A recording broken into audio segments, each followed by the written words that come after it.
de brasileiros conectados, ligados na rede de rádio mais ágil e completa. Band News FM. Em 1 segundo, tudo pode mudar.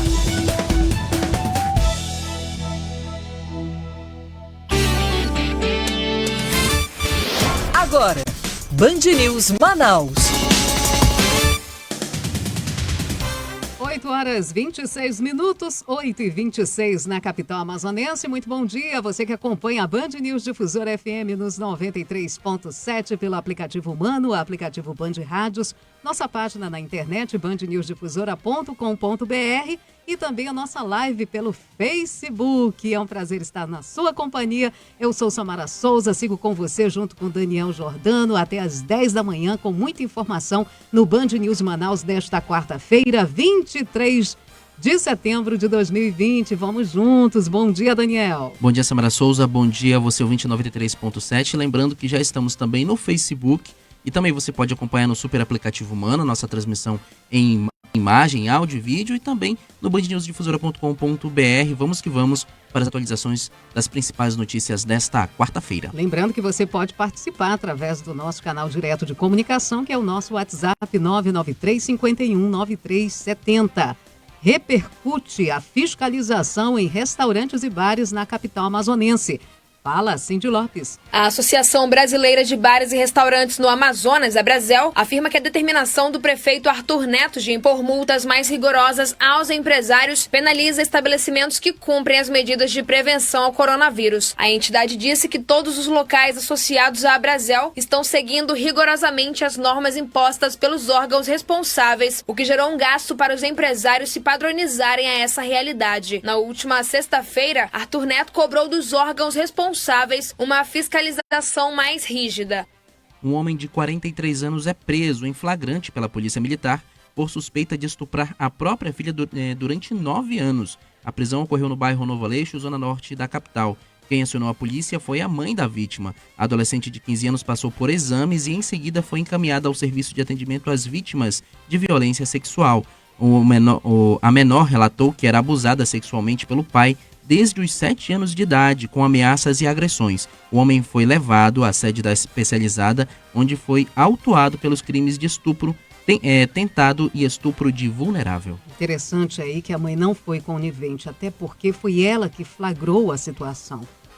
O pai tinha se trancado com a própria filha dentro de um quarto e quando a mãe bateu, a filha abriu, ela estava nua lá com o pai. Aí não teve jeito, foi o jeito de contar toda a situação e ela não contou antes que as pessoas julguem essa jovem, ela não contou antes porque sofria ameaça constante do próprio pai. Isso se repete. E ainda bem que vem a público e a gente espera que esse homem, isso não é pai, gente, Deus o livre, uma pessoa que se diz pai não faz uma situação, um crime, não comete um crime como esse contra a própria filha. A filha vê num pai o super-herói, aquela pessoa que protege. E um pai está fazendo isso com a própria filha, abusando sexualmente desde os 7 anos de idade. É horrível isso. E a gente espera que essa pessoa possa realmente responder pelo crime que cometeu durante 9 anos contra a própria filha. O vice-presidente Hamilton Mourão está no Acre hoje em agenda voltada ao tema ambiental e para conhecer as ações adotadas pelo Estado na região. Pela manhã, Mourão vai conhecer o Centro Integrado de Geoprocessamento e Monitoramento Ambiental, que integra as informações e dados para as ações das equipes de fiscalização e combate aos crimes ambientais em campo. O vice-presidente, que também coordena o Conselho Nacional da Amazônia Legal, chegou ontem, no fim da tarde, na capital de Rio Branco. Agora informações de Brasília chegando com a Larissa Arantes. Em discurso gravado para a Assembleia das Nações Unidas, o presidente Jair Bolsonaro afirmou que o Brasil é vítima de uma campanha brutal de desinformação sobre a Amazônia e o Pantanal. O chefe do executivo disse ainda que o Brasil é o país que tem a melhor legislação sobre o meio ambiente em todo o mundo. Mesmo assim, somos vítimas de uma das mais brutais campanhas de desinformação sobre a Amazônia e o Pantanal. A Amazônia brasileira é sabidamente riquíssima. Isso explica o apoio de instituições internacionais a essa campanha escorada em interesses escusos que se unem a associações brasileiras, aproveitadoras e patrióticas, com o objetivo de prejudicar o governo e o próprio Brasil. Política, com Rosiane Carvalho. 8h31, 8h31 na capital amazonense. Nossa colunista de política de todas as manhãs, Rosiane Carvalho, já com a gente. Bom dia, Rose. Bom dia, Samara. Bom dia para os nossos ouvintes da Band News Difusora. Rose, hoje a gente começa a coluna falando de eleição. O presidente do Instituto Action Pesquisas de Mercado, o professor Afrânio Soares, participou na última segunda-feira do quadro Exclusiva e comentou sobre o fim das convenções partidárias na última semana. A gente tem um trecho aqui da conversa que você teve junto com a Thaís Gama com ele e a gente vai soltar e daqui a pouco a gente fala sobre este assunto. As convenções encerraram um quadro de 11 pré-candidatos a prefeito de Manaus. A gente tinha um tempo atrás, acho que 22 pré-candidaturas, e de uma das vezes que eu falei com o senhor, então já fazia essa previsão, que era muito balão de ensaio e ia terminar mais ou menos em 11 pré-candidatos. Por que o senhor tinha essa opinião aí, conseguiu fazer essa previsão? Foi avaliando um pouco as correntes que viriam. Tanto esses 11 agora que permanecem, eles fazem parte de algumas poucas correntes. Os 11 que ficaram, nós temos 4 deles que representam a direita. Nós temos 3 que representam a esquerda e nós temos um centrão com os outros 4, que ele é dividido em um centro renovação e um centro experiência. O centro renovação seriam 2 candidatos, o Davi Almeida do Avante e o Ricardo Nicolau do PSD. E o centro experiência, mais 2 candidatos, o Amazonino Mendes do Podemos e o Alfredo Nascimento do PL. O que a gente enxerga com isso? Ainda existem os apoios, declarados ou não. O Arthur Neto, prefeito de Manaus, portanto uma das máquinas, apoiando o Alfredo Nascimento.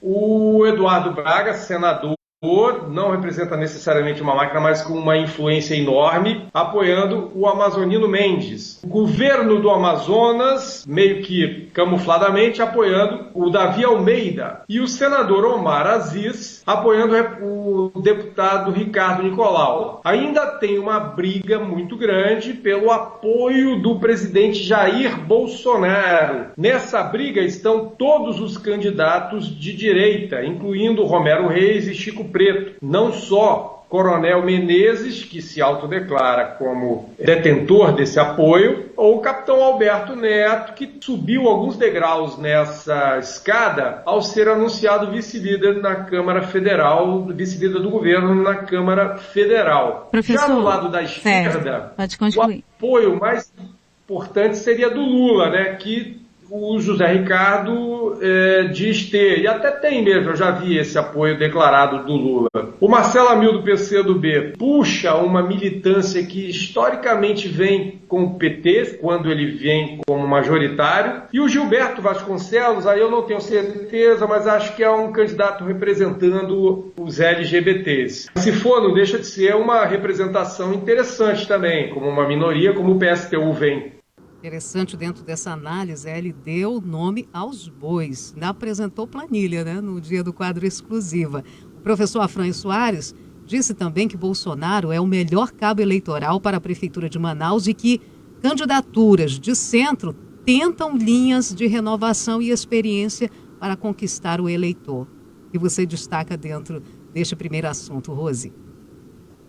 Dessa entrevista, esse resumo do quadro que foi fechado com o final das convenções, o pesquisador, analista político, que é diretor-presidente dos institutos maior credibilidade aqui no Amazonas, que é a Action, Samara, ele traz um quadro muito interessante e polêmico, né? O primeiro deles que a gente tem que destacar é a divisão dos 11 candidatos em grupos de correntes que estão aí colocadas em grande ebulição no país, né? Direita, centro e esquerda. Dentro do campo do centro, os nomes aí que nós temos que ele põe, que é o Centro Renovação, como você colocou, e o Centro Experiência. Experiência seria Amazonino Mendes, Alfredo Nascimento, e o Centro Renovação, Davi Almeida e Ricardo Nicolau, que divide a experiência realmente em gestão pública e em cargos eletivos, né, de executivo. Aí ele vai fazendo quadros de análise de como eles podem crescer ou não, né, dentro dessa campanha que vai ser de 45 dias. Ele coloca, por exemplo, nessa entrevista de segunda-feira, que o Alfredo Nascimento, a grande chance dele de crescer um pouco mais é disputar o voto do próprio Amazonino Mendes. E ontem a gente já percebeu uma movimentação nesse sentido do Alfredo Nascimento. Ele veio fazendo críticas à gestão do Amazonino Mendes, que foi herdada pelo prefeito Arthur. Muito embora o principal apoiador dele nesta eleição, o Arthur Neto, não me parece alguém antipático ao amazonino nesse momento, né? Não foi para o palanque do amazonino, me parece que não teve ali uma fusão, uma simpatia por outros aliados do amazonino neste momento, mas o amazonino fez uma série de sinalizações para ele naquela convenção, como a gente já citou em algum outro momento. Bom, os candidatos da direita são aqueles que estão disputando o selo do presidente, candidato do presidente Bolsonaro. E aí, mais uma declaração bem polêmica. Ele diz que o presidente Bolsonaro é o melhor cabo eleitoral nesse momento, com base nos índices de aprovação do presidente aqui em Manaus. As pesquisas da Action, outros institutos também deram dados semelhantes, mostram que Bolsonaro tem 44% de aprovação, entre ótimo e bom, no eleitor de Manaus, Samara. Para o presidente da Action, o Afrânio Soares, isso dá uma força impressionante. Ele até divide assim, olha, Bolsonaro tem 44% de pessoas que amam o Bolsonaro, mas desses 44%, 24% idolatram o presidente Bolsonaro. E ele acredita que esse segmento fiel, leal, que segue o presidente, que todo mundo, as pesquisas nacionais apontam que ele mantém ali uns 30%, né, de fidelidade, aqui em Manaus é muito maior, e a influência dele acaba sendo realmente um peso, pode ser um peso muito grande. Isso é que tem animado os candidatos bolsonaristas que não estão pontuando tão bem e não conseguiram aí alianças muito fortes para essa eleição. A maioria deles é chapa puro sangue, a não ser o capitão Alberto Neto, que conseguiu aí outros apoios, né, para a candidatura dele, um tempinho de TV um pouco melhor. Bom, há também uma avaliação que pesa em relação a essa expectativa sobre a declaração do presidente Bolsonaro, se ele vem mesmo aqui. O professor Afrânio só vale o apoio do presidente se ele vier aqui e dizer, olha, esse aqui é o meu candidato, é quem eu gostaria de ver na frente da Prefeitura de Manaus, à frente da Prefeitura de Manaus. E, bom, essa hipótese ela é complicada em relação ao que o presidente, como presidente da República, o que o Planalto precisa de apoio lá no Congresso Nacional, né? Por exemplo, o Podemos, que é o partido que lançou o pré-candidato aí com o candidato com maior intenção de votos até esse momento, que é o Amazonino Mendes, ele tem uma base bolsonarista, acho que são 7 ou 11 deputados federais que votam no presidente Bolsonaro. E o presidente precisa desses votos. Agora, por exemplo, hoje tem uma matéria na Folha de São Paulo sobre um novo imposto que o ministro Paulo Guedes quer criar e está atrás do apoio de partidos do Centrão. Ontem teve reunião com deputados do Republicanos, do PSD, né, e outros partidos todos que têm palanque montado aqui nessa disputa pela Prefeitura de Manaus. Então, esse é o grande impedimento a respeito dessa expectativa. O pessoal do coronel Alfredo Menezes, né, acredita que em algum momento da campanha essa sinalização vai ser feita e eles estão colocando todas as fichas nisso. Verdade. E eles não estão acreditando no anúncio que o presidente já fez, não me engano, na semana retrasada, via internet, dizendo que não vai se meter nessa seara no primeiro turno das eleições. Quem sabe no segundo turno, mas ele disse que não ia apoiar ninguém nesse primeiro turno das eleições municipais. E o mata-mata aqui tem sido pelo primeiro turno, porque as pesquisas mostram que uma vaga já está ocupada, que é pelo Amazonino Mendes, né? E aí está todo mundo querendo crescer para ver se consegue chegar aí ao segundo turno. Eu acho que outro dado polêmico que o pesquisador e analista Afrânio coloca claramente para os nossos ouvintes são os apoios ocultos, que são tradição, que não é algo incomum, não é uma novidade, não seria uma novidade para as eleições de 2020. Mas ele fala do apoio que ele avalia que há na campanha do Davi Almeida por parte do governo Wilson Lima. Num dado mais geral, tem 3 candidaturas, Samara, que estão ali numa interseção de um grupo que é apoiado por aliados, né, que tem no palanque aliados e pessoas ligadas tanto ao governo Wilson Lima quanto ao senador Omar Aziz, que claramente tem muita influência no governo e fora do governo o próprio analista enxerga dessa maneira. Então, o Davi Almeida tem negado, né, diz que ele é uma candidatura independente, que não está com apoio de nenhuma máquina, de nenhum cacique. mas o dado é que a gente nunca viu uma candidatura independente ir tão longe assim no período de convenção, conseguir tantos partidos em um tempo razoável de TV, uma boa associação de vice, né? Ele conseguiu construir um bom caminho nesse período de convenção, e candidaturas independentes não costumam ter essa característica, né? Por isso que há toda essa movimentação de bastidores em relação a suspeitas dessa adesão, desse apoio, ainda que camuflado, dessas duas forças, que é a máquina do Estado e também do senador Omar Aziz. Aí ele destaca outros apoios, né, que as outras candidaturas têm, no caso da Amazônia, do senador Eduardo Braga, que não está ligado a nenhuma máquina, mas claramente uma grande força de influência política no estado do Amazonas, e no do Alfredo Nascimento, o apoio do Arthur Neto, Virgílio Neto, da prefeitura, que tem também os seus sinões, o contrapeso para o Alfredo, que também já tem um alto índice de rejeição. No campo da esquerda, para a gente citar, Samara, para concluir, nós temos 3 candidaturas: Gilberto Vasconcelos, do PSTU, Marcelo Amil, do PCdoB, e o José Ricardo, do PT. A avaliação do pesquisador é que essa fragmentação, essa quebra, o PCdoB não ter ido somar forças na candidatura do Zé Ricardo, eu acho que no atual momento a gente pode dizer que foi o que mais próximo teve a esquerda de chegar perto, né, do executivo, de um cargo do executivo aqui, seria a candidatura do Zé Ricardo, que vinha com boa intenção de votos, mas essa fragmentação dos partidos, especialmente do PCdoB, na opinião do professor Afrânio, tira voto do Zé Ricardo, que poderia ser decisivo na aproximação dele do segundo colocado, né, nas pesquisas nesse momento, que é o Davi Almeida. E a gente parte para o nosso segundo assunto, ainda falando de eleição. Nunca, jamais, em tempo algum no Brasil foi tão importante o advogado, né, nesse meio jurídico, nessa movimentação de eleições. Você está acompanhando essa movimentação jurídica nas eleições deste ano, Rose?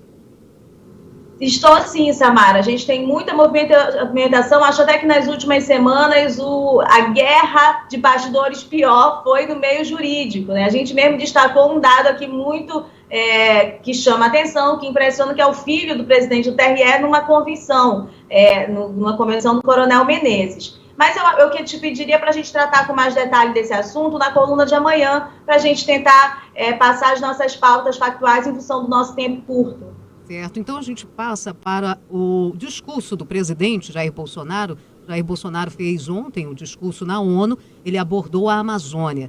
Em um trecho do discurso, o presidente diz que as grandes queimadas são consequência inevitáveis da alta temperatura local, somada ao acúmulo de massa orgânica em decomposição. O presidente defendeu o agronegócio brasileiro e afirmou que o país é vítima de uma guerra de desinformação sobre a Amazônia e o Pantanal. Como repercutiu esse discurso no meio político local, Rose? Samara, não repercute no meio político local, porque o meio político local, nossa bancada federal, não me parece nem um pouco próxima da agenda da região, né? Nós não estamos em qualquer local. Manaus não está em qualquer local. Manaus está no meio da floresta amazônica, no meio dessa região que atrai o olhar, a atenção, a preocupação e dita hoje também rumos econômicos para o país. Mas, realmente, a nossa classe política é um pouco alheia a essa agenda ambiental, né? Não tem ninguém com essa característica mais forte. Sequer o deputado do PT, o deputado federal Zé Ricardo, eu não vi nas redes sociais dele nenhum posicionamento a respeito deste assunto. Bom, Samara, lembra no ano passado, a gente trouxe aqui uma entrevista que eu fiz com o Ricardo Galvão, aquele superintendente lá do INPE, né, que foi demitido já no início do governo Bolsonaro.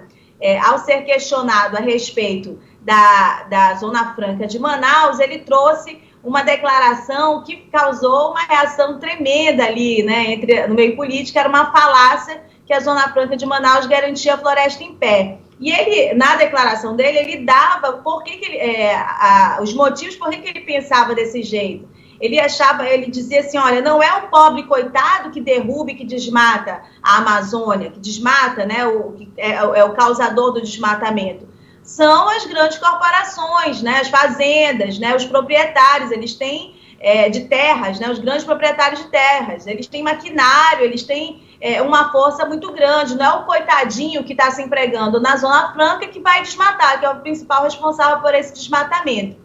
Esse é um dado muito polêmico que, infelizmente, a gente não tem se aprofundado. Nós temos usado sempre o argumento de que a Zona Franca preserva a floresta e ela tem a sua real e grande importância nesse contexto, mas ela, historicamente, não foi criada exatamente com esse objetivo, né? E há o dado também do desmatamento, que são colocados claramente pelos dados oficiais do governo, né, dos satélites do governo, dos institutos de pesquisa.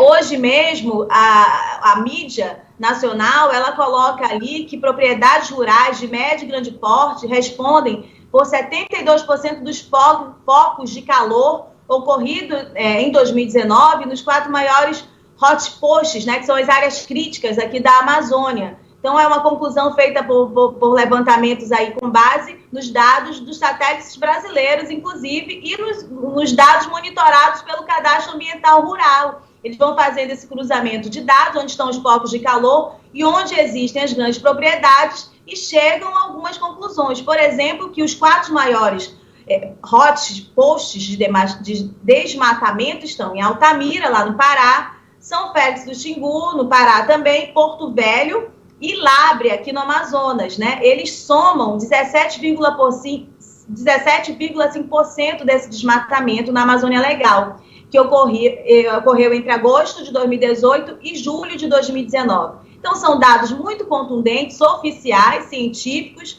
oficiais do governo, inclusive, que não estão, né, de acordo com o discurso do presidente em relação a essa região. Há hoje também, na Folha de São Paulo, uma matéria publicada aí pelo jornalista Fabiano Maisonave, que também dá outro direcionamento, entendimento a respeito da devastação do fogo lá no Pantanal, né? Uma área que se aproxima aí do tamanho da cidade de São Paulo, e mostra que as grandes fazendas foram responsáveis ali pelo início dessa catástrofe que acontece hoje no Pantanal e que repercute no mundo todo, né? Atingindo o bioma, atingindo a fauna e a flora, trazendo imagens muito tristes, né? Dos animais queimados, em fuga, enfim, afugentados pelo fogo. Então, assim, é um discurso que naturalmente, claro, causaria polêmica, distanciado um pouco realmente da realidade. E aí, como você colocou no qual puxar o assunto aqui na nossa coluna, que também está muito distanciado da pauta dos políticos aqui do Amazonas. Rosiane Carvalho, nossa colunista de todas as manhãs, volta amanhã com mais novidades e assuntos polêmicos para a gente conversar. Obrigada pelas informações e até amanhã, Rose. Bom dia. Até amanhã, Samara. Bom dia. Band News FM. As notícias atualizadas o tempo todo. A reportagem em tempo real. Análise sem clichês. Jornalismo independente e irreverente. Quer ficar por dentro das notícias sem perder tempo? É aqui mesmo. Band News FM. Em um segundo, tudo pode mudar. 11 irregularidades. O Supremo Tribunal Federal. O secretário de Segurança. Faz uma montanha. 2 dispositivos digitais.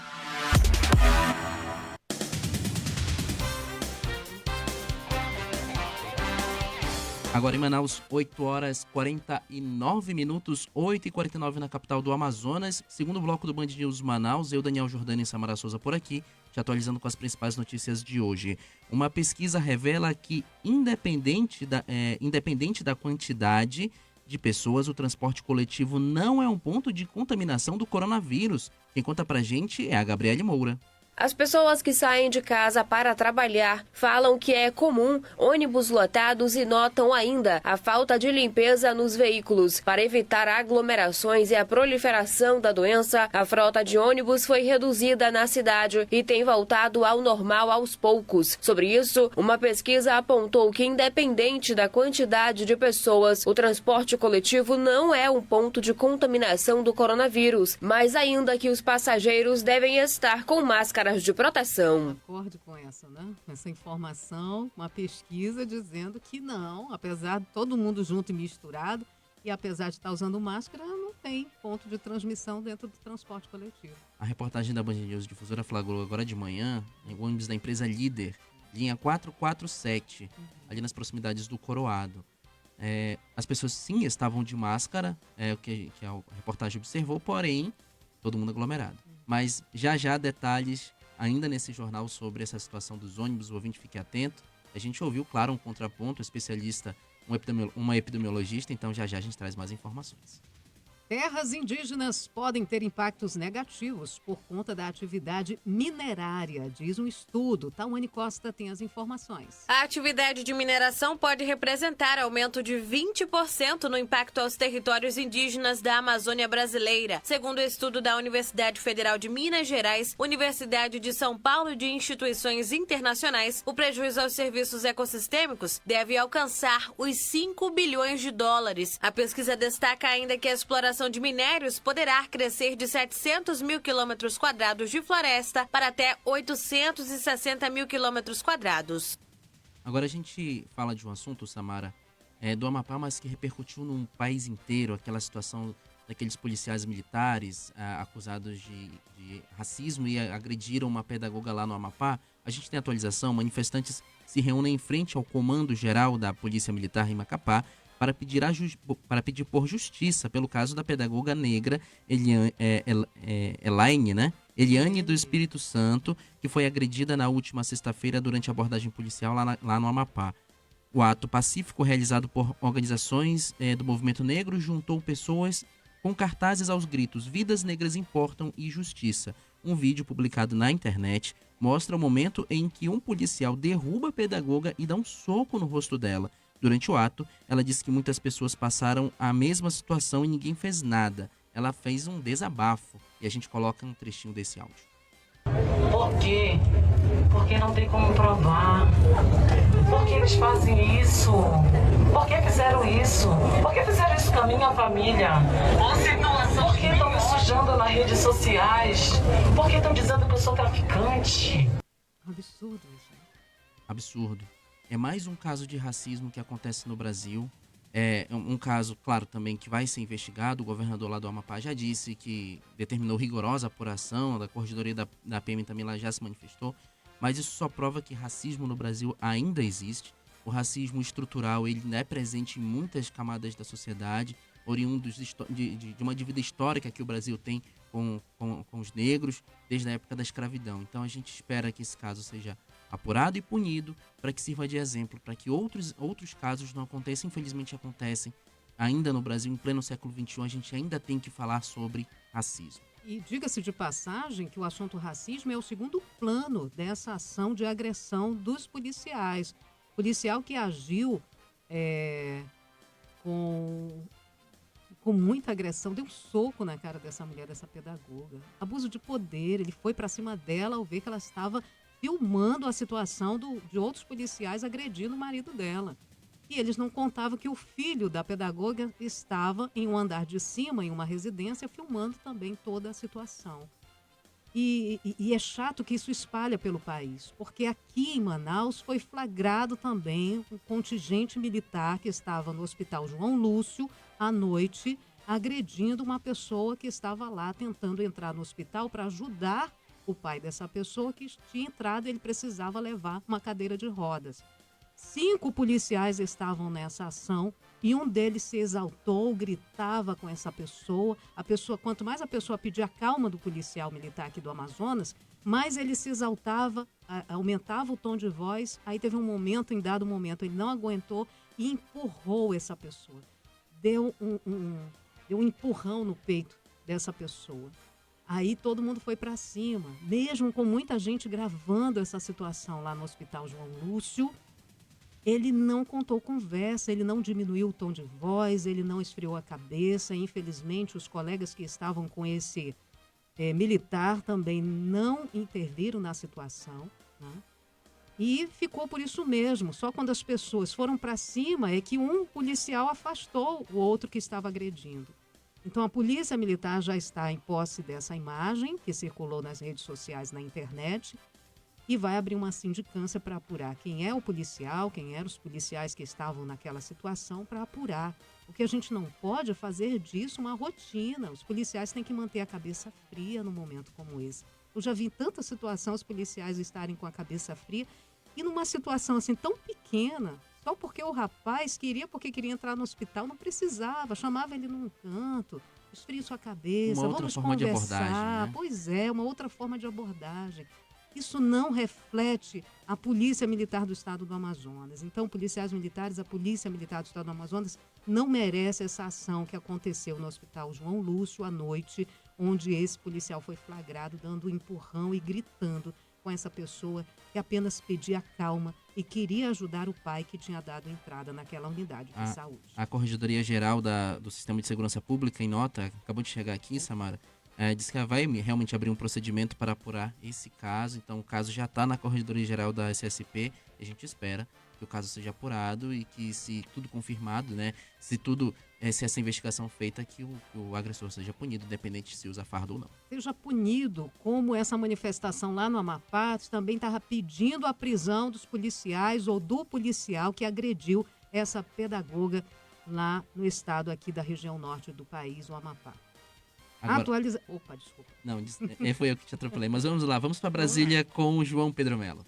Em votação simbólica, o Senado Federal aprovou a medida provisória que prevê aumento salarial para policiais civis, militares e também bombeiros do Distrito Federal. O material segue agora para as mãos do presidente Jair Bolsonaro, que tem 15 dias para decidir se sanciona ou veta a medida. O texto prevê aumento de 25% na vantagem pecuniária especial devida a policiais militares e bombeiros, enquanto no caso dos policiais civis, o reajuste linear é de 8% para todos os cargos. A ação foi aprovada no limite do prazo, já que perderia a validade nessa terça-feira, e vale também para os bombeiros da ativa, inativos e pensionistas dos ex-territórios do Amapá, de Rondônia e de Roraima.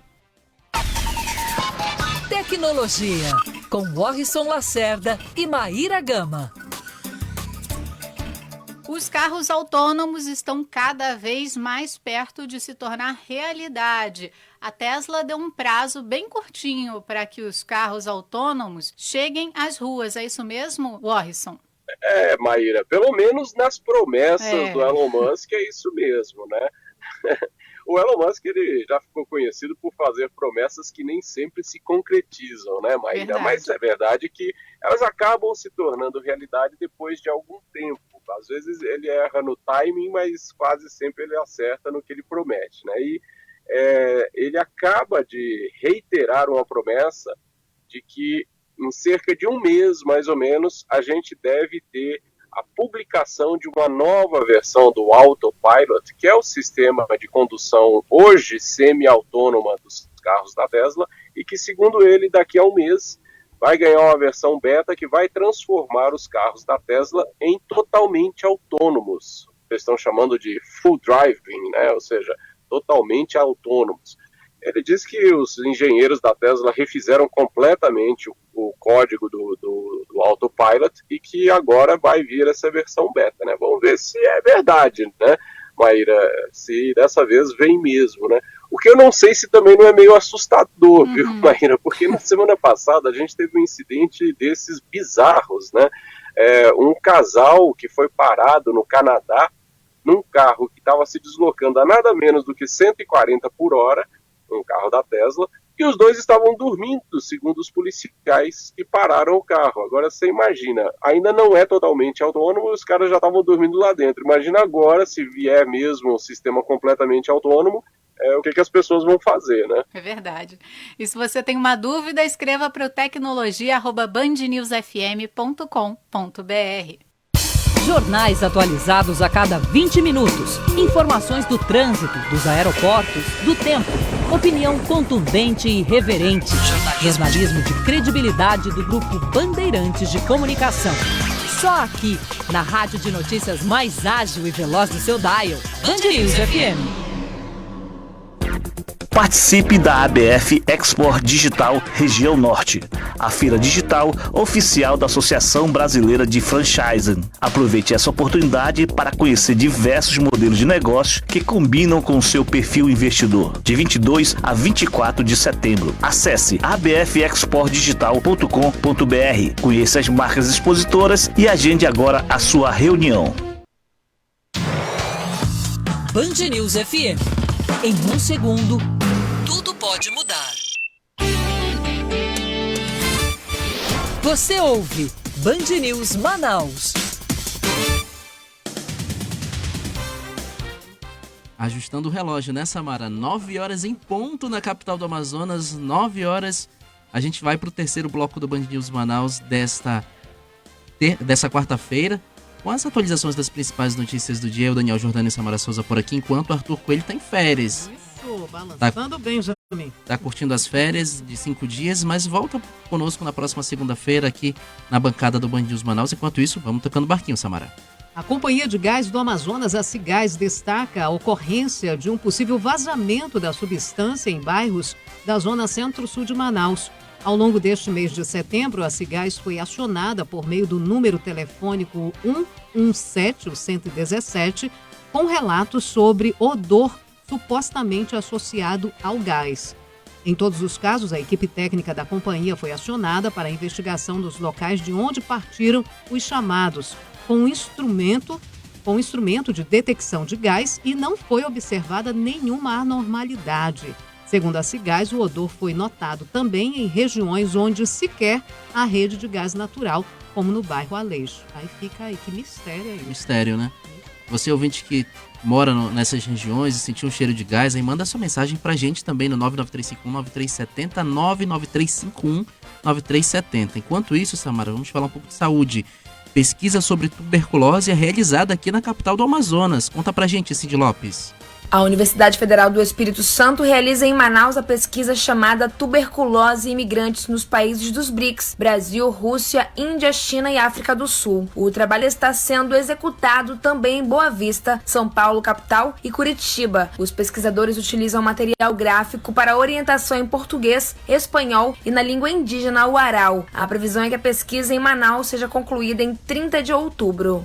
A Articulação dos Povos Indígenas do Brasil protocola no Supremo Tribunal Federal uma interpelação para que o governo explique na Justiça as mentiras que propaga e comunicou à ONU os ataques feitos aos povos indígenas. A APIB, que é a Associação dos Povos Indígenas do Brasil, afirma que, ao culpabilizar novamente as comunidades tradicionais pelas queimadas na Amazônia, o presidente Jair Bolsonaro, abre aspas aí no que falou a APIB, consolida a mentira como política de governo, fecha aspas. Isso aconteceu durante a Assembleia Geral da ONU ontem. Dados obtidos pelo sistema de monitoramento da NASA mostram que 54% dos focos de incêndios na Amazônia estão relacionados ao desmatamento.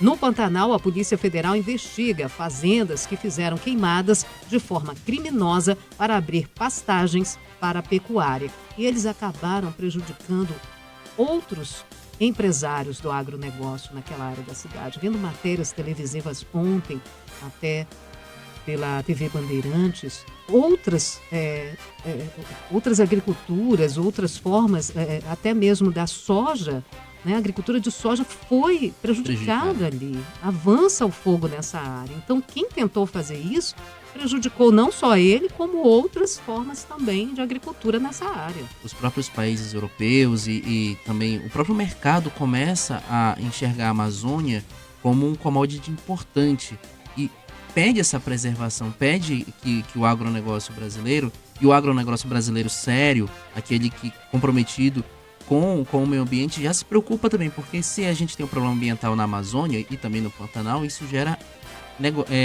problema, gera prejuízo para o próprio negócio. Então, o próprio mercado está preocupado com o desmatamento na Amazônia. A gente espera desmatamento e queimadas na Amazônia e também no Pantanal. Então, a gente espera que as pessoas se conscientizem que o mercado também exige cada vez mais das empresas, e você, consumidor, também cada vez mais das empresas, uma postura ecossustentável para que a gente possa aliar desenvolvimento com sustentabilidade. Sem isso, mais lá na frente, no futuro, as nossas futuras gerações vão pagar muito caro pela nossa irresponsabilidade de não conservar os nossos recursos naturais. E a gente traz destaque de Brasília agora. Fala, Natália Pazzi. O plenário do Conselho Nacional de Justiça referendou as mudanças na recomendação que prevê a revisão de prisões em meio à pandemia da Covid-19. Primeiro ato do ministro Luiz Fux como presidente do órgão, editado na semana passada, a medida foi vista como um aceno à Lava Jato. Fux é conhecido como um juiz mais rígido em matéria penal. Ele já defendeu, por exemplo, que coronavírus não é habeas corpus. Ao prorrogar a recomendação do CNJ por 1 ano, Fux excluiu do rol de beneficiários os condenados por crimes de organização criminosa, lavagem de dinheiro e corrupção. De acordo com a nova redação, também não poderá ter a pena relaxada quem cometeu crimes hediondos ou de violência doméstica contra a mulher. Pensa Manaus. Saúde. 9h06, 9h06 na capital amazonense. No Pensa Manaus Saúde de hoje, vamos falar sobre casos de hanseníase na cidade. Para falar com a gente sobre o assunto, já está ao vivo pelo Skype, onde você pode acompanhar essa entrevista pela nossa rede social, a nossa live pelo Facebook. Os internautas aí convidados a participar também. A chefe do Núcleo de Controle de Hanseníase da Secretaria Municipal de Saúde, a enfermeira Ingrid Simone dos Santos. Ingrid, bom dia, seja bem-vinda à programação da Band News Difusora FM. Bom dia a todos. Com grande prazer e satisfação que eu estou participando do programa e agradecendo também a oportunidade, né, de divulgar nossas ações e mostrar os resultados parciais da hanseníase, das ações que estão sendo feitas em campo. Certo. Ingrid, a hanseníase ainda é uma grande preocupação na população em Manaus, para as autoridades de saúde e para a gente relembrar o que é a hanseníase. Então, vamos lá. A hanseníase é uma doença infecto-contagiosa que acomete nervos e pele. Ela é transmitida de uma pessoa doente para uma pessoa sadia. O período de transmissão ele é de 2 a 7 anos, é um período longo. Então, se hoje eu tenho um convívio com uma pessoa, né, moro, resido, trabalho com ela durante um longo período em ambiente fechado, respirando o mesmo ar, que ela é por via respiratória, daqui a alguns anos eu posso manifestar a doença, se ela, a pessoa que eu estou convivendo é uma pessoa que tem a doença, né? Então, assim, qual é o meio de eliminação dela? É por meio de saliva, secreção nasal, tosse, espirro, e isso é que torna preocupante porque as pessoas não percebem, né? E como ela é uma doença silenciosa, tem um longo período para se manifestar, as pessoas não observam detalhes no seu corpo, né? Manchas na pele que possam aparecer, avermelhada, esbranquiçada, acastanhada. Nem todas as manchas é hanseníase, tá? Primeiramente, eu preciso deixar isso bem claro. Existem outras dermatoses, outras doenças correlacionadas, né? De outros fatores. Mas não a que seja específico da hanseníase. Por isso é importante que a população procure a unidade de saúde para que peça para fazer o exame de pele, caso apareça alguma mancha no seu corpo, alguma dormência, formigamento, né? Porque também ela acomete os nervos, né? E por isso é importante a gente estar em alerta em relação a isso. E esse momento que a gente vive de pandemia da Covid-19, isso atrapalhou um pouco também o tratamento das pessoas com hanseníase na secretaria, que recebem esse tratamento da Secretaria Municipal de Saúde? Então, nos primeiros momentos que era aquele alerta, né, de ficar em casa, isolamento social, a população teve que acatar. E aí, o que a Secretaria fez? Tentou manter os tratamentos em dias, acompanhar, só que algumas pessoas saíram dos seus domicílios e foram se isolar em sítios. E aí, saíram do seu habitat normal, né, com medo da doença. Isso dificultou muitas vezes a gente estar próximo desse paciente, realizar os contatos. Mas, enfim, nós estamos, desde o mês, quando deu o ponto de partida que já poderíamos ter algumas limitações para chegar aos domicílios, começamos a fazer as buscas ativas, né? Tanto para os pacientes que estavam faltosos, tentando resgatar aquele que abandonou, porque existe um período que você pode esperar o paciente para retornar ao serviço. E após esse período, que é de 3 a 6 meses, dependendo do que tipo de doença ele contraiu, se é a pau, se bacilar, que é uma hanseníase mais leve, ou se foi a multibacilar, que é uma hanseníase mais agravante, que é essa que faz a contaminação. Então, a gente começou a fazer as buscas. Com isso, nós elevamos muito, né, os nossos indicadores, né, porque nós estávamos, em relação aos contatos, com 1.181 contatos registrados, e nós tínhamos só 500 e poucos examinados. com essa intensificação, casa a casa, avaliando o contato, buscando o paciente faltoso, nós elevamos, né, a quantidade de pessoas examinadas, justamente para quebrar a cadeia de transmissão. Detecta um caso, leva logo para o serviço, confirma o diagnóstico, inicia o tratamento se for realmente hanseníase, e aí a gente consegue quebrar a cadeia. Porque a pessoa mais próxima para a gente avaliar se ele é um caso ou não, é o contato que vive com aquele doente que está sendo tratado. Então, tanto o doente quanto a família são observados aí pelo núcleo, né? E exatamente. E também os colegas, né? O ambiente social, aonde ele vive diariamente, depois da família. Qual é o ambiente que ele utiliza? Se é uma igreja, se ele tem alguma atividade em outro local, essas pessoas também devem ser monitoradas. Por isso é importante que o paciente, quando ele sabe que ele tem a doença, ele chegue com a família e converse. Gente, o que eu queria deixar bem claro para a nossa população em geral. Ele já era um paciente com hanseníase quando ele foi diagnosticado. Então, se ele inicia o tratamento, ele quebra 90% a cadeia de transmissão. Então, quem está com ele já não vai ter mais o que fazer, já estava. É monitorar, acompanhar, se for o caso, também tratar. E daqui para frente ele já não contamina, porque quando ele inicia o esquema terapêutico, ele já não contamina mais ninguém. Então, não existe isolamento, confinar a pessoa, discriminá-la, vamos acabar com o preconceito, né?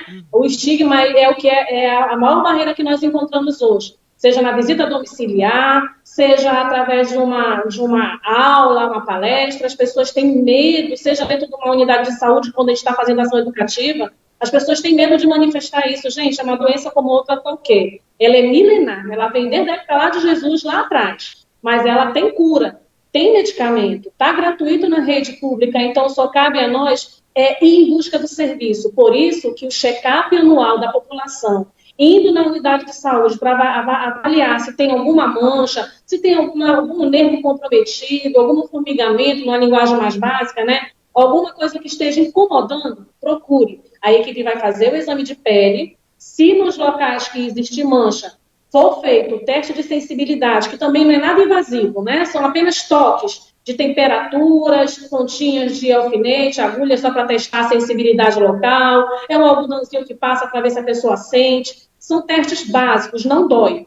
Se a pessoa responder ao lado da sensibilidade, olha, está doendo, olha, estou sentindo frio e calor, descarta a hanseníase, trata a doença como outra dermatose, né? Se a pessoa não responde, olha, eu estou sentindo pouco ou nada da doença, né? Nada do toque que você está fazendo. Aí já é um caso suspeito, onde ele é encaminhado prioritariamente, não tem negócio de fila, de espera, a gente agenda já para o próximo médico, ele atende o paciente. Se é hanseníase, trata. Se não é, vai para o sistema como a dermatose básica, trata a doença como dermatose e descarta a hanseníase. Importante a gente procurar o serviço. O que falta para a nossa população é isso. O prevenir é melhor do que o remediar. Verdade. Ingrid, qualquer unidade básica de saúde está apta no município a detectar esse começo de hanseníase e encaminhar para o tratamento? Sim, todas as unidades nossas é porta de entrada para a realização do exame de pele.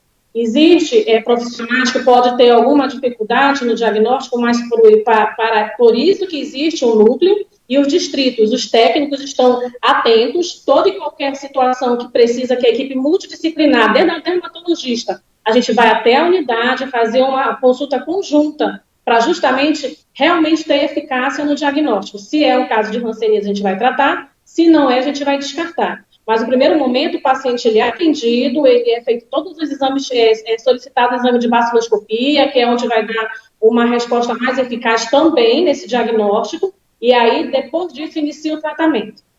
Certo. A Prefeitura já tem uma estatística se aumentou ou reduziu os casos de hanseníase neste ano? Comparado ao ano passado, nós tivemos uma queda de 42% mais ou menos. Mas a gente entende que é por causa desse período do Covid, né? Mudou a forma de trabalho do planeta, né? Em todos os aspectos. A gente entende que é uma subnotificação, que ainda existe casos para ser diagnosticado. Prova é que quando começou a abrir o acesso novamente para as unidades, para a população começar a utilizar o serviço, nós tivemos um aumento significativo, né? Porque estávamos com 32, 34 no sistema e hoje nós estamos com 58. Se comparado ao ano passado, nós estávamos com 94 a 100 aproximadamente, né, o número de casos. Mas nós estamos intensificando as buscas desses contatos que nós estamos em campo fazendo o exame de pele. De 240 contatos, 3 já tem no nosso sistema, que é caso suspeito, já foram encaminhados para atendimento médico e a gente vai depois acompanhar e verificar se descartou ou trata como Hanseníase. Certo. Ingrid, para a gente encerrar, você falou aí do preconceito. Eu fico preocupada com isso porque tem muitas pessoas que estão doentes, têm essa doença e acabam se isolando da sociedade. A própria sociedade olha também que essa pessoa se isole. E é importante a gente trabalhar isso também dentro da nossa sociedade para evitar o preconceito com as pessoas que têm essa doença, porque depois que recebe o tratamento, ela some. Por isso que é importante as pessoas se informarem, não é? É por isso que a gente tem um monitoramento, né? Eu sempre gosto de lembrar em todas as entrevistas que Manaus ganhou um grande avanço com o sistema Hansen, que foi um sistema de um projeto da Prefeitura de Manaus, né, com a equipe técnica, pela qual a gente consegue monitorar em tempo oportuno os atrasos, os possíveis abandonos, as transferências, ou alguma mudança no esquema terapêutico que precisa ser monitorada e em loco na unidade para atentar. E com isso a gente tem um grande avanço, tá? Como já saiu na outra entrevista, né? E aqui a gente vai enfatizar. Nos últimos 17 anos de monitoramento da Secretaria, nós temos o melhor ano, foi o 2019 em relação à cura. Quer dizer que 94% dos pacientes foram curados. E os outros, por que não foram curados? Porque morreram por outros agravos, abandonaram por alguma outra situação, tipo, ele foi embora do município, né, que a gente já tentou buscar isso também. Então, ou então, a gente está tentando resgatá-lo, né? Então, isso já é um grande avanço. E para graças a Deus, né, nesse primeiro e segundo quadrimestre, não ficamos para trás. Nós estamos com 95% de alcance. A meta nacional é 90%. Então, nós superamos a meta e a tendência é que nós venhamos a chegar a um nível muito melhor. Né? Por quê? Porque ainda existem os casos isolados do estigma, mas existem aqueles que também dizem assim, eu quero ser curado. Então, a esses pacientes que estão acompanhando o seu tratamento direitinho, parabéns, continue, nós estamos juntos e unidos a gente vence toda e qualquer barreira de estigma, seja o que for. E obrigada pela oportunidade, senhores ouvintes, dissemine essa informação, seja curioso, vá na unidade de saúde, realize seu exame de pele, durma com a consciência tranquila que você fez seu check-up, não só para essa doença, né? Mas para todas as outras que possam acometer o ser humano, ok? Tá ótimo. Conversamos com a chefe do Núcleo de Controle da Hanseníase da Secretaria Municipal de Saúde, a enfermeira Ingrid Simone dos Santos. Ingrid, a gente só tem a agradecer por essas informações e a gente espera que a sociedade possa mesmo se despertar para essa situação e procurar ser curioso, como você falou, realmente procurar uma unidade básica de saúde para se tratar. Muito obrigada pelas informações Só um instantinho. E receba a nossa equipe na residência para que a gente possa examinar a sua família. É a saúde indo à sua casa. Isso é o diferencial da secretaria. A gente não está deixando o caso parado. A gente está indo buscar, tratar e acompanhar esse paciente. Verdade. Obrigada, Ingrid. Até uma próxima oportunidade. Obrigada também. 9h19, 9h19, na capital amazonense. É isso, gente. A informação é uma arma que ninguém tira de você. Então procure se informar, vá à unidade de saúde do seu bairro, procure saber como é que é, do que ficar naquele disse-me-disse, às vezes na roda de conversa, porque não funciona e tal. Vá você lá procurar e saber em loco como é que funciona esse tratamento. Eu tenho recebido informações de colegas que pontos na Zona Leste, na Zona Norte, essas UBSs têm funcionado, os profissionais têm atendido bem, mas tem pontos onde não funciona. Tá aí essa engrenagem que tem que funcionar todinha. Por isso que a Prefeitura não deve descuidar também de fiscalizar essas unidades básicas de saúde para que esse atendimento funcione em toda Manaus. Sua viagem, com Ricardo Freire. Ando viajando na viagem de fugir com você. Bem Bem-vindo a bordo e segue a temporada de perguntas e respostas do Sua Viagem. Mande sua pergunta para suaviagem@bandnewsfm.com.br e pode acontecer como o Roberto, que enviou essa pergunta ontem, terça-feira, e hoje já ganha a resposta no ar. Vambora! O Roberto vai em outubro com a excelentíssima e as filhotas de 17 e 23 anos para Capitólio, no sul de Minas. Vai chegar ao meio-dia de uma quinta-feira e sair no domingo também por volta do meio-dia e criar dicas do que fazer. Muito bem, para quem não sabe, Capitólio é uma cidade do sul de Minas Gerais, vizinha à Serra da Canastra, onde se produz o melhor queijo brasileiro. Fica a 4 horas de carro de Belo Horizonte, 6 horas de São Paulo, 9 horas do Rio, 10 horas de Goiânia e 11 horas de viagem de Brasília. A maior atração de Capitólio é o Lago Inundado de Furnas, um cenário dramático em que você passeia por entre cânions. O pessoal chama o lugar de o Mar de Minas. Capitólio também tem inúmeras cachoeiras, algumas delas com acesso pelo lago e outras por estradas. E tem paisagens belíssimas que podem ser contempladas nas suas estradinhas rurais. Em termos de pandemia, Capitólio foi relativamente poupada. Até hoje teve apenas 56 casos confirmados de Covid, com apenas 3 óbitos. A cidade reabriu ao turismo dia 14 de agosto, com limitação de capacidade das embarcações. Capitólio é um lugar que, nesse momento, é melhor visitado durante a semana, quando dá para ir às cachoeiras e fazer distanciamento social natural.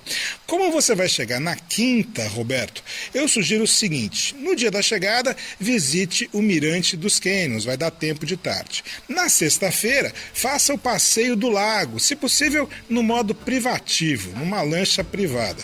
E no sábado, faça um passeio guiado de 4x4 que leve às paisagens mais bonitas. De repente, se estiver aberta, alguma fazenda produtora de queijo canastra. Um dia de cânions e cachoeiras sem aglomeração e um dia fugindo para as lindas paisagens da Serra da Canastra. Vai por mim? Viagem na viagem. Ando viajando na viagem de viver pra te amar. Band News FM. Em um segundo, tudo pode mudar. Band News FM. Em um segundo, tudo pode mudar.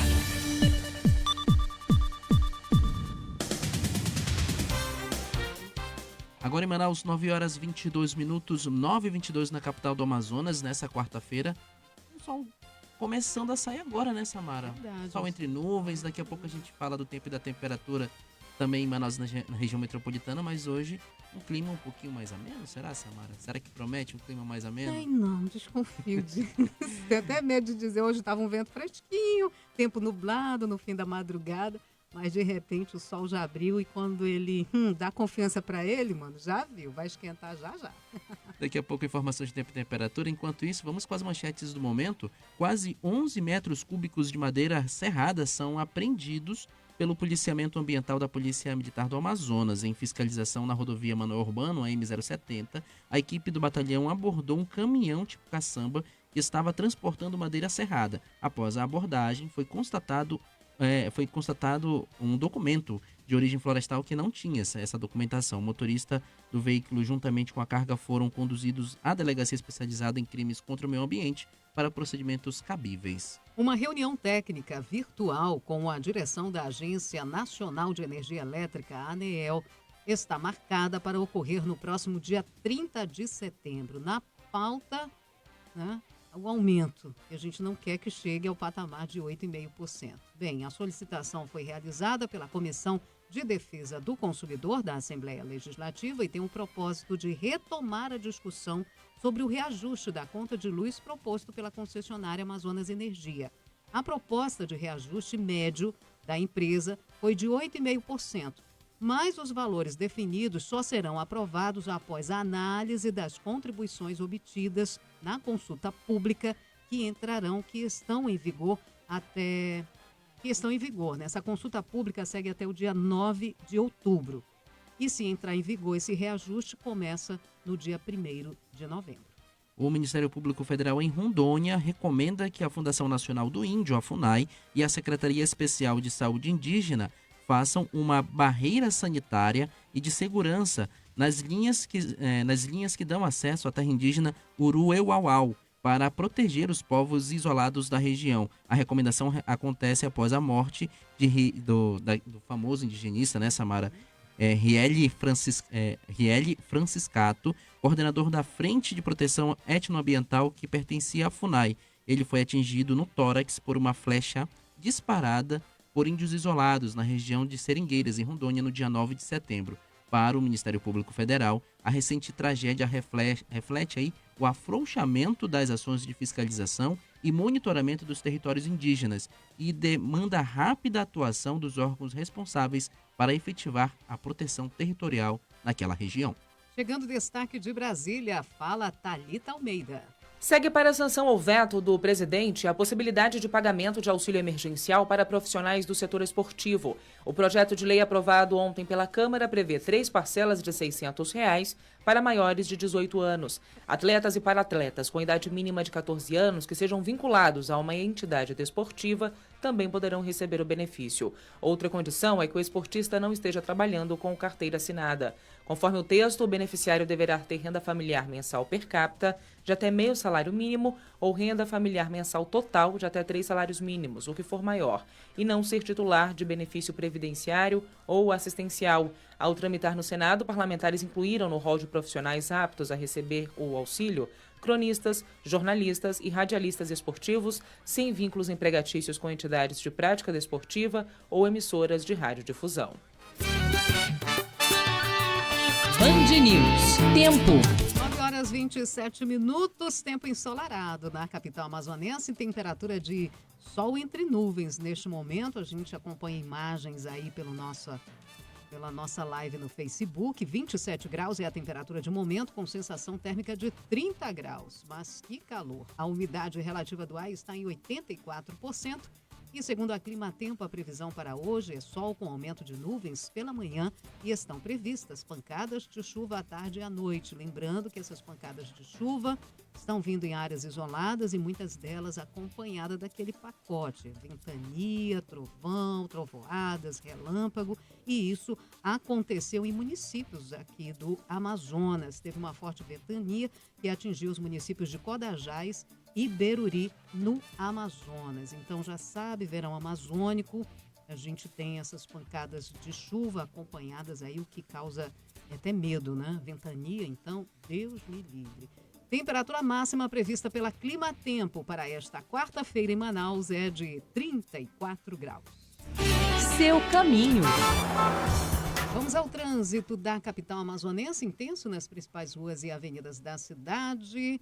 Tinha um trânsito aqui que estava me deixando encucada na Avenida Constantino Neri, mas já foi resolvido justamente antes da Teomário Pinto. Antes da Teomário Pinto tinha uma retenção, mas a via já foi liberada. Não sei se aconteceu alguma ocorrência, eu sei que o trânsito voltou à normalidade nesse momento na Avenida Constantino Neri após a Avenida Teomário Pinto. Tem um trânsito mais moderado que a gente observa aqui, até porque nesse trecho que fica ali nas proximidades do Bosque, do Milênio, tem passagem de pedestre, então o trânsito fica bem mais disputado. Tem várias, aliás, passagens de pedestre ali, tem faixa de pedestre e tem também um semáforo de pedestre já nas proximidades do Milênio Shopping. Então esse trecho da Avenida Constantino Neri, nos dois sentidos, fica bem mais concorrido nos horários aí, aliás, em qualquer horário do dia, né? Até mesmo passando do horário de pico, como já passamos, às 9h29, a gente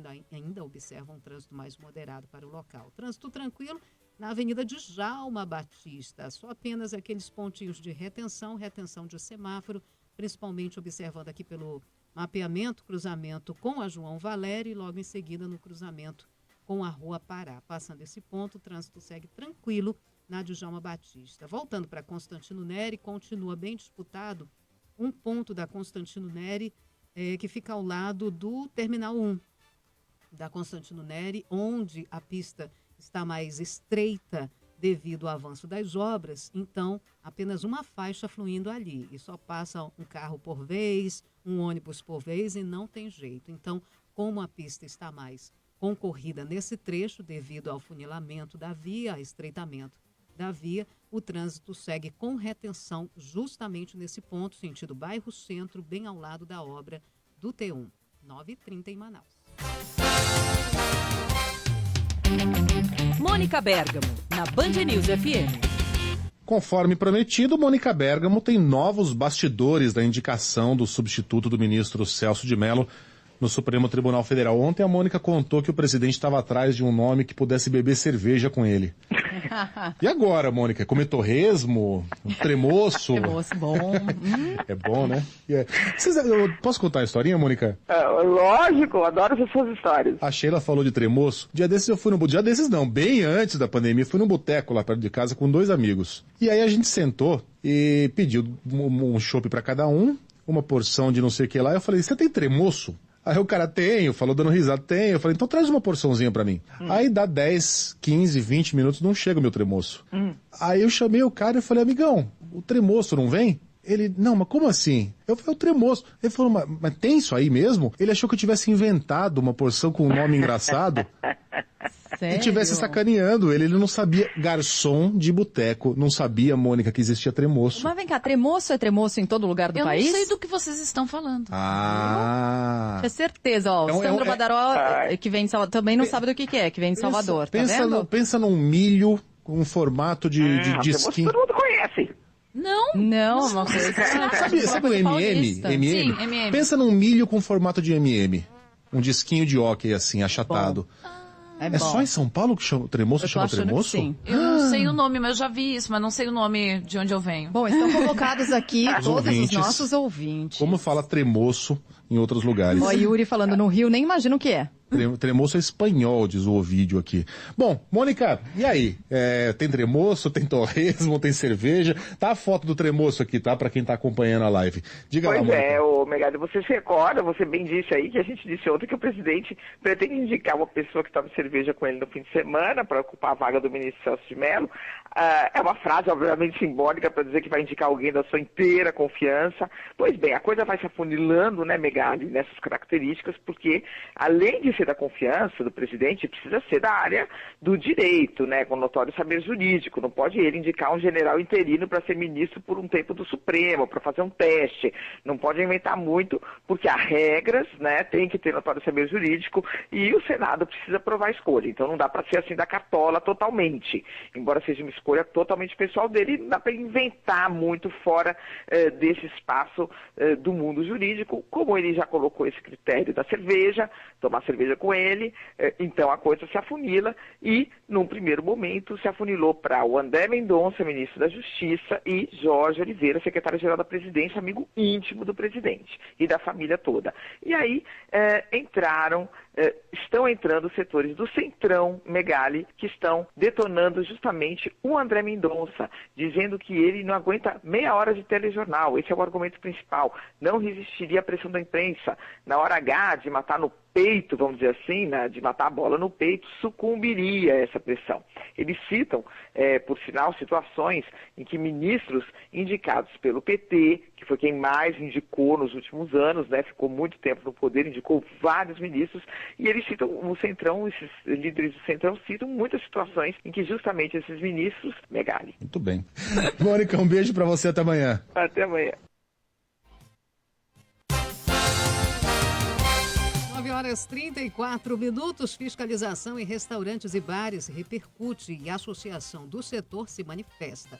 Os detalhes com a Cindy Lopes. A Associação Brasileira de Bares e Restaurantes no Amazonas, a Brasel, afirma que a determinação do prefeito Arthur Neto de impor multas mais rigorosas aos empresários penaliza estabelecimentos que cumprem as medidas de prevenção ao coronavírus. A entidade disse que todos os locais associados à Brasel estão seguindo rigorosamente as normas impostas pelos órgãos responsáveis, o que gerou um gasto para os empresários se padronizarem a essa realidade. Na última sexta-feira, Arthur Neto cobrou dos órgãos responsáveis uma fiscalização fiscalização mais rígida. O presidente da Abrazel, Fábio Cunha, diz que muitos estabelecimentos já fecharam as portas. Muitos não conseguiram retomar e alguns ainda vão fechar em definitivo. Muitos fecharam já e agora a retomada tem sido muito desafiador, né? A gente quer realmente o nosso direito de poder trabalhar, servir a população, gerar emprego, renda, gerar divisas, impostos para o Estado, para o município. A proprietária de um restaurante no bairro Parque 10, Emília Soares, diz que adota as medidas de segurança. Com todo o treinamento, com toda essa higienização, nós estamos comparados até a um hospital. Então, com certeza, nós teremos sim a garantia e a segurança para atender esse cliente de uma forma mais efetiva. Porém, nem todos seguem à risca as orientações. Todo mundo sem máscara, todo mundo bebendo, isso não é urgência, né? Isso não é prioridade agora. Segundo a Abrazel, em Manaus existiam mais de 13 mil CNPJs ativos que empregavam cerca de 80 mil pessoas. Mas com a pandemia, muitos estabelecimentos fora do lar tiveram que fechar as portas e cerca de 25 mil empregos foram perdidos. Após a declaração da Abrazel, a prefeitura disse que a intensificação das fiscalizações sanitárias no comércio segue recomendações preventivas e de controle ao coronavírus. A meta é cumprir determinações previstas no Decreto Estadual de Reabertura das Atividades Econômicas. A gestão acrescenta que as inspeções não têm intuito de prejudicar o comércio da capital e sim preservar a saúde e a vida da população que frequenta esses espaços.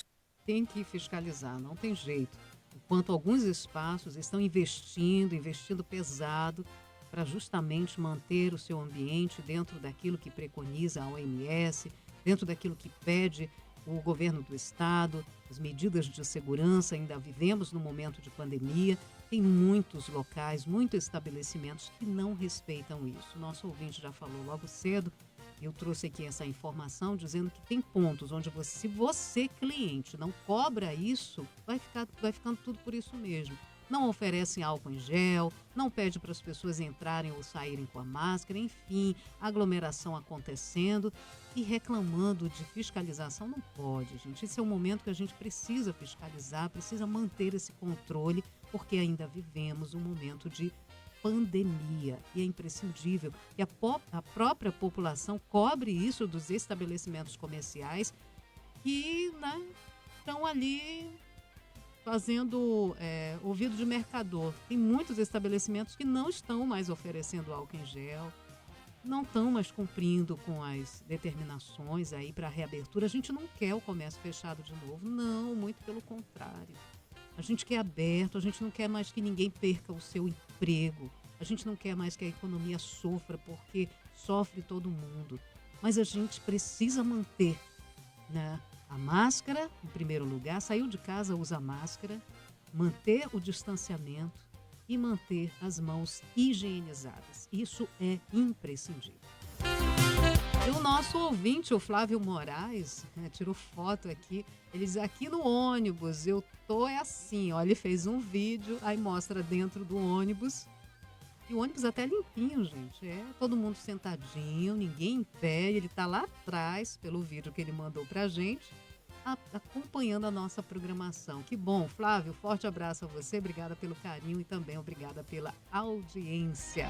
Recebo aqui a mensagem da Conceição Valuar e ela reclama que ela voltou a fazer autoescola e a autoescola onde ela está reclamando do aparelhinho que está fazendo a biometria. Gente, se na eleição a gente não vai ter isso, por que as autoescolas estão cobrando isso? É imprescindível que o Detran Amazonas comece a fiscalizar essa situação. Por que se obriga, né, as pessoas que estão voltando a fazer as aulas, a autoescola, a fazer biometria, se na eleição a gente não vai ter isso? Porque é justamente um ponto onde a pessoa pode se infectar. E ela está dizendo também que dentro da sala onde ela frequenta, diz que é pequena a sala e 15 pessoas já lota e não há distanciamento. Então é imprescindível também que o Detran faça essa fiscalização e cobre das autoescolas que tenha esse cuidado com as pessoas que estão pagando. Isso não é de graça, as pessoas estão ali pagando para ter o direito de dirigir com a Carteira Nacional de Habilitação. A gente vai repassar essa observação que a Conceição Valuar fez ao Detran Amazonas para saber se eles estão ou não fiscalizando, às autoescolas e chamar a atenção também para essa biometria. Eu volto a salientar, se na eleição, onde uma multidão será reunida para depositar o seu voto, não vai ter biometria, porque agora as pessoas são obrigadas a usar biometria na autoescola. 9h40, mineração em terras indígenas pode gerar impactos negativos na Amazônia, diz um estudo. Quem tem os detalhes é a Tawane Costa.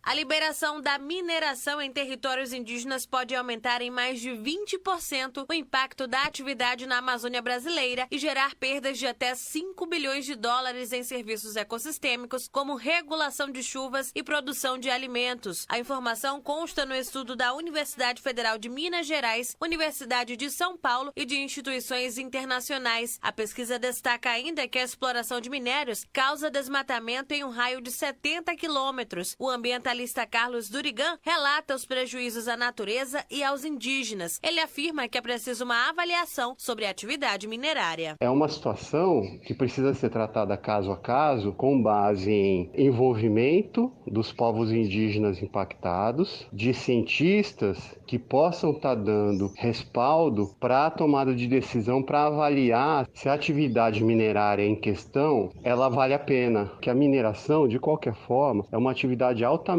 impactante do ponto de vista social e ambiental. Nós temos pessoas em Manaus, Santarém e Belém contaminadas por mercúrio proveniente das atividades do garimpo ilegal. Os pesquisadores do Brasil e da Austrália concluíram que a área afetada pela mineração pode crescer de 700 mil quilômetros quadrados de floresta para até 860 mil quilômetros quadrados, no caso de exploração econômica de todos os depósitos minerais da região. O cacique Adriel Cocama, do município de Coari, ressalta que é preciso ter condições para a prática e destaca que a preservação precisa ser mantida. Aquele índio que quiser trabalhar com a mineração, ele vai poder trabalhar. É isso que nós queremos. Nós queremos também ter condições para poder receber um recurso direcionado para aquela aldeia para a gente cuidar da preservação. É isso que tem que acontecer. É isso que nós hoje estamos buscando.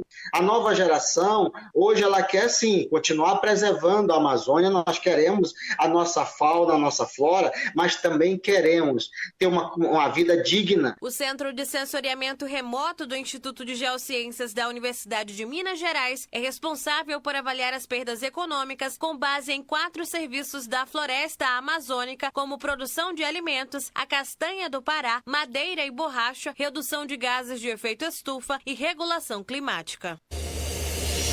Band News FM. Aqui você encontra jornalismo combativo e de credibilidade, irreverente e com bom humor. Agilidade de uma rádio de notícias que pulsa 24 horas, com conteúdo relevante e atualizado sem parar. Band News FM. Em um segundo, tudo pode mudar.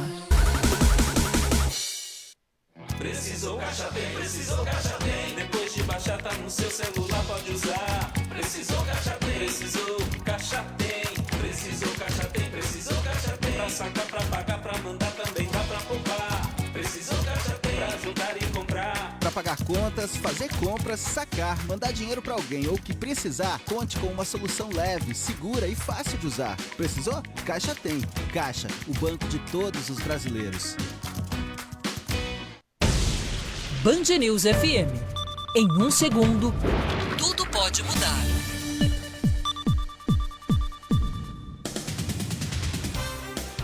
Agora em Manaus, 9h43, 17 minutos para as 10 da manhã. O último bloco já, Samara, do Band News Manaus. Numa manhã bem corrida, mas com muita informação aqui pro ouvinte Band News Difusora. E tem mais 17 minutos de muita informação e notícia aqui na sua 93.7. Daqui a pouco tem esporte, a gente fala do Vasco, do Flamengo, fala do São Paulo e fala dos nossos times aqui, do Manaus Futebol Clube. Jogo importante hoje, né? Isso. Mas enquanto isso, vamos seguindo as manchetes, Samara e ouvintes. 87 gramas de ouro ilegal, avaliados em cerca de R$7 mil, são apreendidos pela polícia, por policiais da base fluvial Arpão na madrugada de ontem. O material estava em uma embarcação do Rio Solimões, em Coari. Segundo a polícia, o ouro veio do município de Japurá, que já é alvo de denúncias de garimpo ilegal. 2 mulheres responsáveis pelo mineral foram presas. Com elas, os policiais apreenderam ainda uma quantia de R$ 6.800 em espécie. As suspeitas foram levadas à delegacia da Polícia Civil da base Arpão, onde foram autuadas em flagrante pelo crime de transporte ilegal de matéria-prima pertencente à União. O Tribunal de Contas do Amazonas encaminha à Justiça Eleitoral uma lista com 55 alterações à lista entregue em agosto deste ano, com 616 gestores com as contas reprovadas. A nova lista passa a 960 processos de 568 gestores com contas reprovadas pela Corte de Contas. O documento é uma atualização da primeira relação de gestores e gestores enviada à Justiça Eleitoral para auxiliar a Procuradoria Regional Eleitoral do Amazonas, o Ministério Público Estadual e o Tribunal Regional Eleitoral no momento de avaliar os registros de candidaturas a barrar esses mesmos gestores nos termos da nova lei da ficha limpa, que considera os julgamentos dos tribunais de contas como um dos critérios para decretar a inelegibilidade. E atenção ouvinte, viu? Muita gente teve que prestar contas com o Leão, agora tem essa questão da consulta, o quinto e último lote de restituição do imposto de renda pessoa física ano 2020. A Receita Federal abriu hoje esse lote de restituição. Se você não está nesse lote de restituição, é porque está na malha fina. O dinheiro será depositado no próximo dia 30. A consulta pode ser feita no site, anote aí, receita.gov.br ou pelo telefone 146. A consulta pode ser feita pelo site receita.gov.br ou pelo telefone 146. A gente espera, muitos contribuintes esperam estar nessa lista, Samara. Verdade. Inclusive eu. É um dinheirinho a mais. As atualizações chegando de Brasília, fala Ângelo Nascimento. O Ministério da Economia alterou a previsão de déficit primário nas contas do governo deste ano e projeta um rombo de 861 bilhões de reais. Em julho, a previsão era de déficit de quase 790 bilhões de reais. Segundo o órgão, o rombo é motivado pelas despesas autorizadas para combater a crise do coronavírus. Pelas contas do governo, ações de saúde e as medidas para evitar o aumento do desemprego e compensar a queda de arrecadação impulsionaram nesse gasto adicional. Lembrando que para este ano o governo tinha autorização para registrar nas contas um déficit primário de até 124 bilhões de reais, mas com o decreto de calamidade pública aprovado pelo Congresso devido à pandemia do coronavírus, ficou desobrigado a cumprir a meta, ou seja, podendo gastar mais. E ele tá chegando. Boemba Boemba, com José Simão.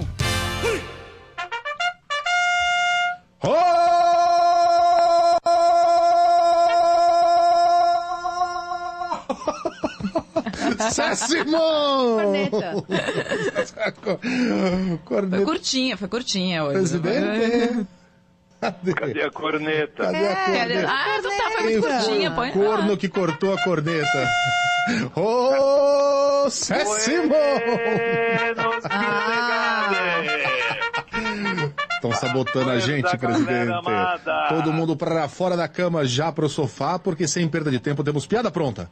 Piada pronta. Instagram derruba a foto do sertanejo Zé Neto com volume na sunga. Oi? Com conteúdo impróprio.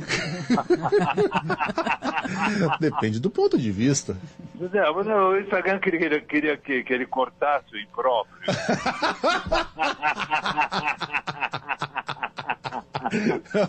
Então não tá bom aí. Tira 3 centímetros. O internauta falou assim, não, é que ele tá com o desodorante. Como é que é o nome do felizardo aí, presidente? É o Zé Neto, aquele sertanejo. Então... Aí ele botou uma foto de bermuda e perguntou, tá melhor assim? Nossos parabéns ao Zé Neto. Nossos parabéns ao Zé Neto. Simão, inveja, hein? Temos breaking news envolvendo Bolsonaro na ONU? Sim. Que isso? Boemba Boemba. Não, peraí, Simão. A gente acabou de colocar a foto aqui do Zé Neto no... Conteúdo impróprio. Mas o cara tá carregando o quê? O pincher dele na sunga? Extintor de incêndio. Gente. Mas, gente, um rocambole? Vamos lá. Parabéns ao Zé Neto. Parabéns, tá de parabéns. Simão, vamos lá. Bolsonaro na ONU. Breaking news. Boemba. Nariz do presidente Jair Bolsonaro não para de crescer. De tanto que mentiu na ONU. Eu! Hasta amanhã, presidente. Tchau, até amanhã, minha gente.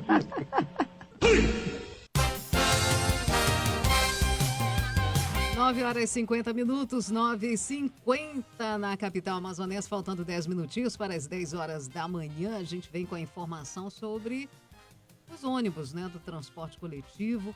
Pesquisa aponta que o ônibus não é um ponto de contaminação da Covid-19, mas a população demonstra medo ao usar o transporte coletivo.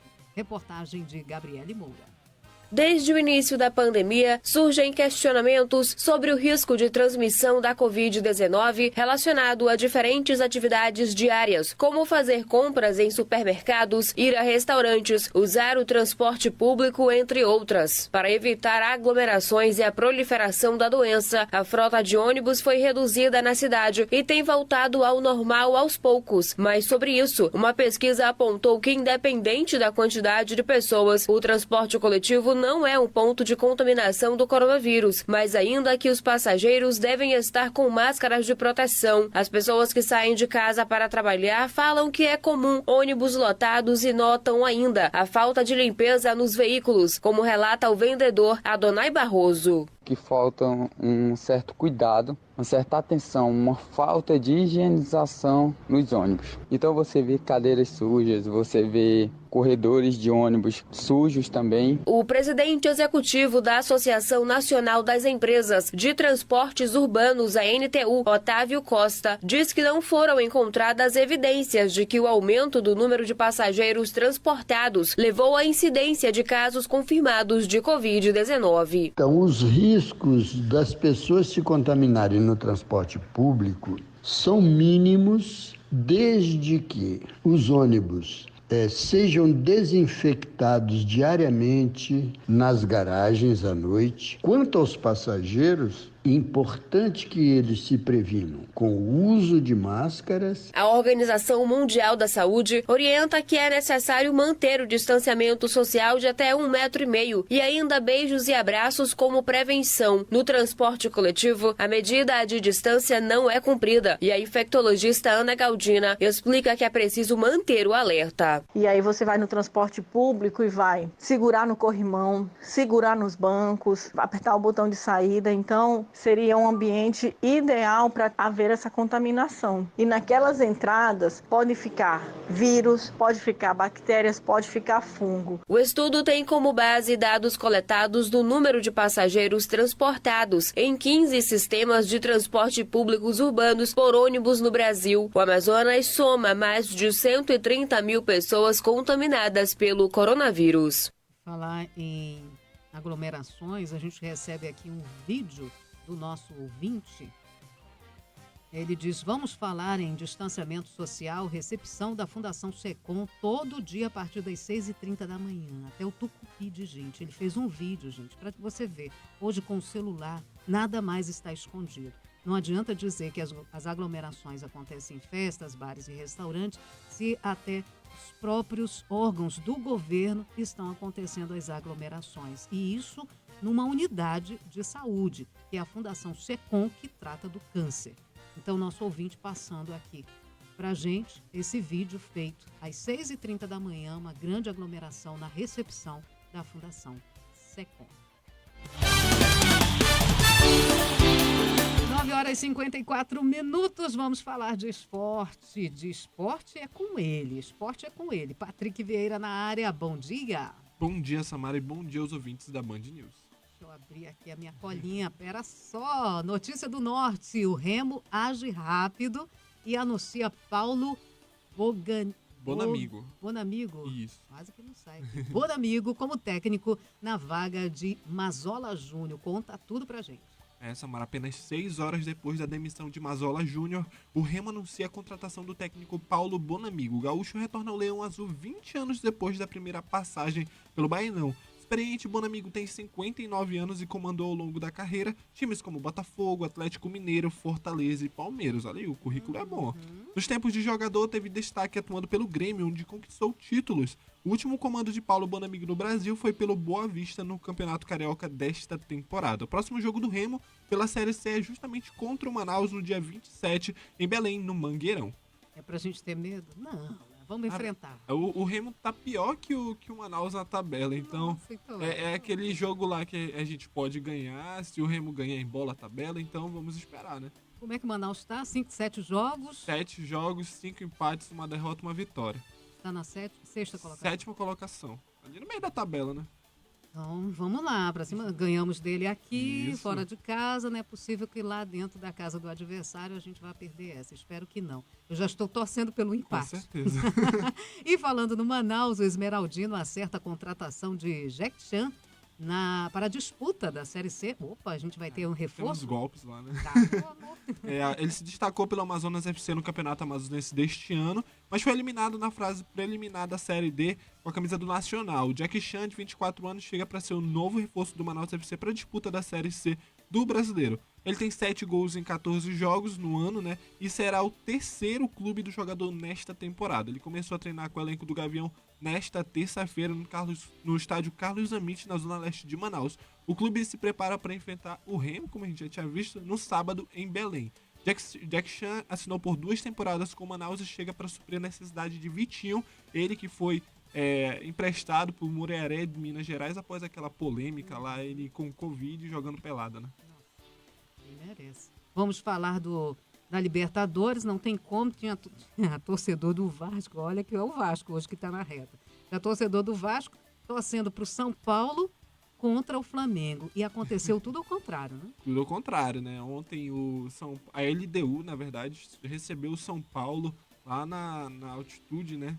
E o São Paulo levou de 4-2. Isso jogando mal, tava 3-0. Né? Conseguiu fazer 2 gols ali, né? Já o Flamengo, né, com todas as dificuldades, até Vulcão, né? É verdade. Até Vulcão conseguiu ganhar na raça do Barcelona de Guayaquil por 2-1.